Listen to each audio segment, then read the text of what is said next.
Bom, galera, tá entrando no ar a nossa primeira edição desta quarta-feira, como sempre, com muitas informações para vocês. Então já chega, ó, deixando o dedo no like no começo do vídeo, que me ajuda bastante. Tá chegando pela primeira vez aqui no canal, por favor, já se inscreva, ative o sininho das notificações e, claro, sigam minha conta pessoal no Instagram. Brasileirão começa os jogos hoje às 7, temos 6 jogos hoje. Você que é bom de palpite, vai na Betfair, patrocinadora master dos Gigantes da Colina e também agora aqui do canal Futebolaço. E passar para vocês umas dicas. Óbvio que você vascaíno, né, bobo? Vai fazer uma fezinha hoje no jogo do Vascão, mas queria dar uma sugestão a vocês aqui. A Betfair tá com odd de 4, tá pagando 4 e é no jogo entre Palmeiras e Grêmio que vai acontecer amanhã. Se o Palmeiras marcar um gol na partida, você fizer aposta nessa sugestão que eu tô te dando aí,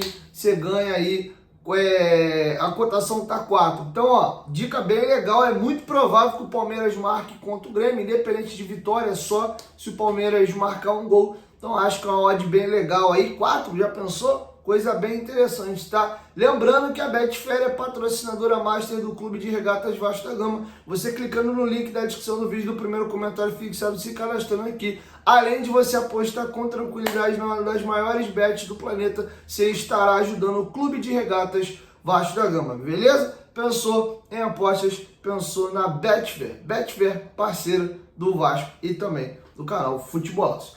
Dito isso, galera, vamos falar da partida entre Vasco e Fortaleza? O Vasco não tem o João Vitor e não terá por um bom tempo, de 4 a 6 semanas é a previsão do retorno dele. E também não teremos o Estrela. O Estrela não foi diagnosticado com uma lesão importante ali no menisco, algo mais simples. Talvez até para o duelo contra o Inter no final de semana ele volte a ser relacionado, mas está fora. Outros dois jogadores, Jair e Paulinho, já há um bom tempo vêm fora, então são os nossos desfalques, tá? Antes de eu bater até a provável escalação para vocês, eu queria chamar a atenção para uma situação. O Vasco tem muito jogador pendurado. Vamos aos nomes. João Vitor, esse não vai para o jogo, então em tese para hoje não preocupa. Deu até vontade de relacionar ele para um jogo desse aí que ele vai estar fora. Senta no banco, xinga alguém, reclama lá, toma um amarelo, aí cumpre o suspensão aí quando está lesionado, quando voltar, volta zerado. Brincadeiras à parte. O Maicon também está pendurado. Os nossos dois laterais esquerdos aí que vem jogando com mais frequência, Lucas Piton e Vitor Luiz. O Hugo Moura, que inclusive barato, era para ter sido expulso contra o Botafogo e não foi. David Rossi. O David teve aquela situação de ser expulso contra o Bahia, já estava pendurado, mas como ele tomou 2 amarelos e um vermelho, só vale o vermelho. Então ele continua pendurado. Então tomando um cartão hoje, não joga contra o Inter. E o Rossi, tá? Então toda essa galera aí, fiquem de olho no jogo, tomando amarelo, estão fora da próxima partida. E vamos agora falar da provável escalação. Existe uma dúvida. O Matheus Carvalho saiu do time muito bem, acabou não atuando contra a equipe do Botafogo por suspensão e o JP foi oportunizado de novo. Fez um belo jogo e agora mantém o Matheus Carvalho, que era titular e saiu por suspensão, ou segue com o JP, que jogou bola demais. Inclusive o JP tem uma queda quando o Rafael Paiva tira o Paê, empurra ele para fazer a posição do Paê e aí ele tem uma queda ali com o esforço entrando na função dele. Mas a tendência é que o JP volte para o banco de reservas, o Paê comece o jogo como titular e atrás dele Hugo Moura e o Matheus Carvalho, tá? Então provável time do Vasco para daqui a pouquinho é Léo Jardim no gol, Paulo Henrique na lateral direita, Maicon e Léo Pelé na zaga, ao lado do Lucas Piton. Hugo Moura, ele joga no 4-2-3-1, né? Hugo Moura e Matheus Carvalho, centralizado o Paê, ao lado do Paê, David na esquerda, Adson na direita, e no comando do ataque, o atacante Pablo Verrete. Esse é o provável time do Vasco contra o Fortaleza. Importante lembrar que o Paê só marcou 2 gols com a camisa do Vasco no ano passado, e gols de ponto, né? O Vasco vence o Fortaleza pelo Brasileiro por 1-0, um belo gol do Paê num chute de canhota de fora da área e depois aquele gol de falta contra o América Mineiro. Então o mesmo Fortaleza, salvo engano, foi até o primeiro gol do Paê com a camisa do Vasco, o jogo do América Mineiro e depois. Me lembrem aí, não sei qual gol foi primeiro, eu acho que o gol do Fortaleza foi primeiro. Então o Paê deve estar enfrentando a equipe que ele marcou o seu primeiro gol com a camisa do Vasco, tá bom? Então esse é o provável time para daqui a pouquinho. Só uma ainda a respeito do jogo, já tem 15 mil ingressos emitidos para a partida, ou seja, não teremos a casa completamente lotada, mas São Januário cheio de novo, como foi contra o jogo do Botafogo. Então a galera voltou aí a abraçar a equipe novamente, tá? Vocês lembram de uma foto famosa do Roberto Dinamite, que ele tá passando assim ali no campo da Portuguesa, da ilha, e a galera vai tentando tocar nele? Essa foto foi registrada pelo fotógrafo Ronald Teobaldi, e à época ele ganhou um prêmio jornalístico chamado Prêmio ESSO por essa foto. Essa foto foi apelidada como Deus de Calção e Chuteiras, tá? E infelizmente ele faleceu. O Vasco publicou uma mensagem ali se despedindo do fotógrafo que fez esse registro histórico. Essa foto, inclusive, tá lá no Espaço Experiência em outros locais do Vasco da Gama. É uma das imagens mais emblemáticas do Roberto Dinamite com a camisa do Vasco, tá? Então que Deus abençoe a família aí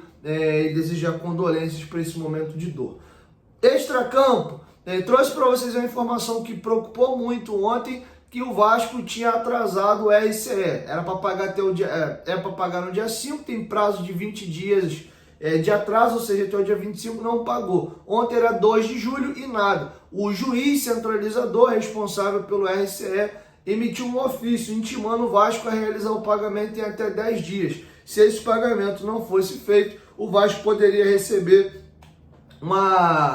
execuções forçadas, ele teria que pagar tudo que deve de forma imediata, sob pena de sofrer penhoras caso não o fizesse. Mas graças a Deus, hoje o Vasco fez o pagamento do RCE. Quem deu a informação de primeira aí da notificação judicial do Vasco ter que pagar em 10 dias foi o companheiro Dantesco, do canal Expresso 1923. E a gente está confirmando agora que o pagamento foi realizado, tá bom? Então, graças a Deus, a situação está resolvida. Lembrando que agora, dia 5, daqui a 2 dias, vence a parcela que é paga em junho referente aos recebidos do Vasco do mês de junho, tá? Lembrando que, de novo, vence daqui a 2 dias e você tem um prazo de mais 20 dias no máximo de carência para poder pagar, tá? Então vamos aguardar. O Vasco já havia atrasado outras vezes, mas nunca dessa forma, ao ponto do juiz ter que fazer uma notificação exigindo o pagamento dentro de 10 dias sob pena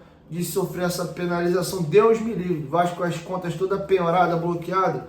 Deus me livre, mas torcer para que esse mês seja pago normalmente, tá bom? Outra situação, eu falei para vocês que o Vasco tem interesse na contratação do zagueiro Dória. O Dória recebeu uma proposta de uma outra equipe mexicana, o Atlas, e o negócio encaminhou, tá? Ele tem contrato com o Santos Laguna até dezembro de 25, mas o negócio avançou, então dificilmente o Dória será jogador do Vasco. Ramon Dias, segundo publicou o companheiro César Luiz Melo, que é o principal jornalista argentino no que tange a mercado de transferências, junto com o Germán Garcia Grova, e ele cravou que Ramon Dias será treinador do Corinthians. A opção número 1 do Corinthians, segundo publicou o GE, era o Fábio Carille, mas a situação é complexa, porque ele tem contrato com o Santos até dezembro. A equipe santista é a terceira colocada na Série B nesse momento. Para sair do Santos, a multa é 2,5 milhões de reais. O Corinthians, inclusive, não teria esse dinheiro agora. Teria até nessa conversa com o Carille pedido para que ele pagasse a multa e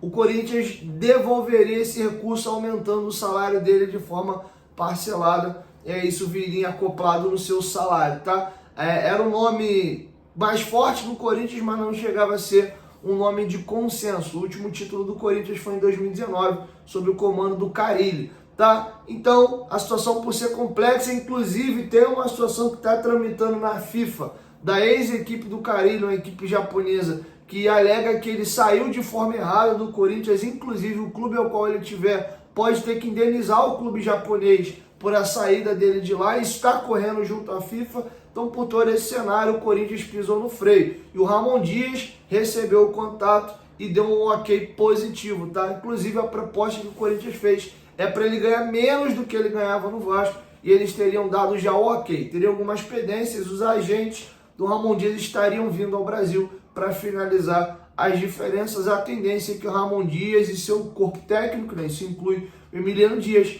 assinem com o Corinthians até dezembro de 2025, tá bom? Tá feito aí o registro a respeito dessa situação, tá bom? Sobre Felipe Coutinho, ele, Souza, Teixeira estão treinando todos os dias juntos. Hoje, inclusive, se você der uma olhada nas redes sociais deles, tem mais publicações deles mantendo a forma e treinando juntos. O Vasco deve estar oficializando a contratação no máximo até a semana que vem. Inclusive, semana que vem já tem a abertura da janela de transferências. O Coutinho deve vestir a camisa número 11, mesma camisa que ele jogava na seleção brasileira. E me chamou a atenção, o GE fez uma matéria a respeito de que um dos motivos do Coutinho querer retornar ao Brasil é porque ele acredita que ainda pode disputar mais uma Copa do Mundo. Ele tem 32 anos de idade. A gente viu o jogo da seleção brasileira, como o Brasil é carente no setor de meia criativo. O próprio Paquetá está envolvido num problema que ele nem sabe se vai ter o encerramento, inclusive,